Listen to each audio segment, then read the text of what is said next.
For a long time I understood nihilism very well. I could understand its rationale, associated with the tragedy of life, associating with suffering and evil, associated with the observation of finitude and the arbitrary and unjust nature of the world. But the more I've thought about it, the less I've come to believe that there's any excuse for it whatsoever. And I think the reason for that is that it forestalls effort. It forestalls the ability to discover for yourself. Maybe there's no reason to be so goddamn hopeless, except that it's easier to be useless. Now, and I'm not, believe me, I'm not making that case. I'm not saying that that's what's besetting people who are clinically depressed, for example. That's not my point.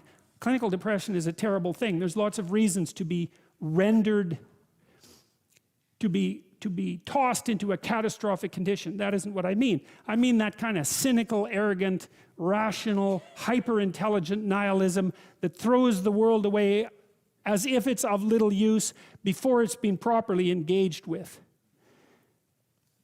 Better to engage with it and see what happens, and better to make the assumption that if the world isn't returning to you what it is that you need, then either you're not doing it right or you've conceptualized what you need badly.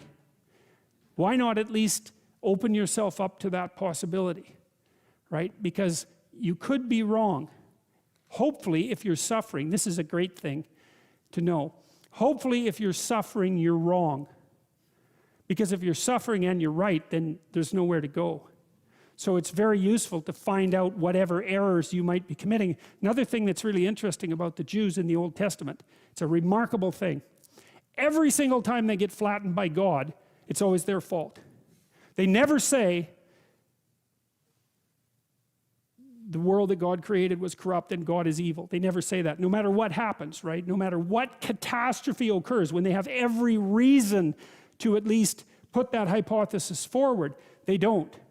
They say, we erred, we walked off the path, it's our fault. And that's hard, you know, because it puts all the weight of human catastrophe on the human being. That's very hard. But the upside is, it gives you the control. It opens up the door, it opens up the possibility that you could be the person that could set it right if you would just let go of what's in your way. Whatever that is.